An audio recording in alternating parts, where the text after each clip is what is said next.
যথাযোগ্য মর্যাদায় ধর্মীয় ভাবগাম্ভীর্য ও আনন্দ উচ্ছ্বাসের মধ্য দিয়ে সোমবার আনোয়ারা উপজেলার বিভিন্ন স্থানে ঈদ উল ফিতর উদযাপিত হয়েছে।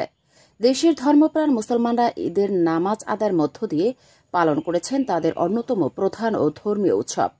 পরিবারের সাথে বিশেষ করে আমার আজকের এলাকার মুরব্বী আলী কারাম এবং ভাই ব্রাদার যারা আছেন, আমার সহপাঠী সহকর্মী এবং বাবা চাচা যারা আছেন, সবার সাথে প্রতিবেশী সবার সাথে একটা খুবই আনন্দমুখর কেটেছে।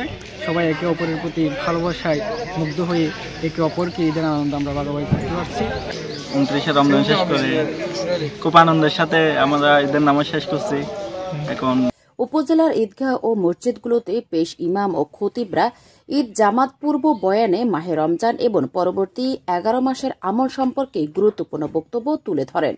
নামাজ শেষে সমগ্র মুসলিম উম্মাহ সহ দেশ ও জাতির কল্যাণ, সুখ শান্তি ও সমৃদ্ধি কামনা করে বিশেষ মোনাজাত করা হয়। পরিবারের সাথে ঈদ উদযাপন করুন, সবার সাথে ভালোভাবে আদায় করলাম, মুসলিম ভাইদের সাথে, বড় ভাই ও ছোট ভাই, এলাকার মুরব্বীদের সাথে। আলহামদুলিল্লাহ আজকের ফিলিংসটা খুবই অন্যরকম। আর আমরা প্রিয় ভাইদের সাথে ঈদের নামাজ আদায় করলাম। আলহামদুলিল্লাহ আমরা আল্লাহু আকবার, আল্লাহু আকবার, আল্লাহু আকবার।